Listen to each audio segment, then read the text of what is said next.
Il s'est battu pendant 29 ans contre une guerre qui n'existait pas. Un jour, tout ça sera oublié. Mais aujourd'hui, je te raconte. Hiro Onoda est un jeune officier japonais formé à l'espionnage et à la survie. En 1944, on l'envoie sur une île perdue aux Philippines. Sa mission est simple, saboter, survivre et surtout ne jamais se rendre. Alors, il s'enfonce dans la jungle et il connaît les bruits, les ruses, le silence. Et quand les bombes cessent, il ne comprend pas. Le Japon s'était rendu, mais personne ne lui a dit. On jette des tracts depuis le ciel, on diffuse des messages à la radio, on lui crie à travers des arbres que la guerre est finie, mais lui il pense que c'est un piège, une ruse de l'ennemi. Alors il reste, il surveille, il attaque parfois même des fermiers pensant défendre son empire.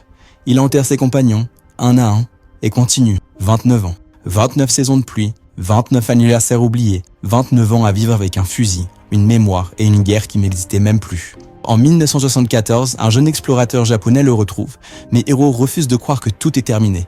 Alors on retrouve son ancien commandant, un gentilhomme civil qui finira par lui écrire une lettre en lui donnant l'ordre officiel de déposer les armes. Alors Hiro accepte. Il sort de la jungle, son uniforme est usé, son visage creusé, mais il marche encore. Quand il rentre au Japon, le pays ne le juge pas. Il l'accueille, avec étonnement, avec respect, avec silence. Il n'avait jamais déserté, juste obéi trop longtemps à une guerre qui s'était tue sans lui. Parfois ce n'est pas la guerre qui tue, c'était l'idée qu'elle n'existait plus. Tu oublieras peut-être, mais au moins t'as écouté.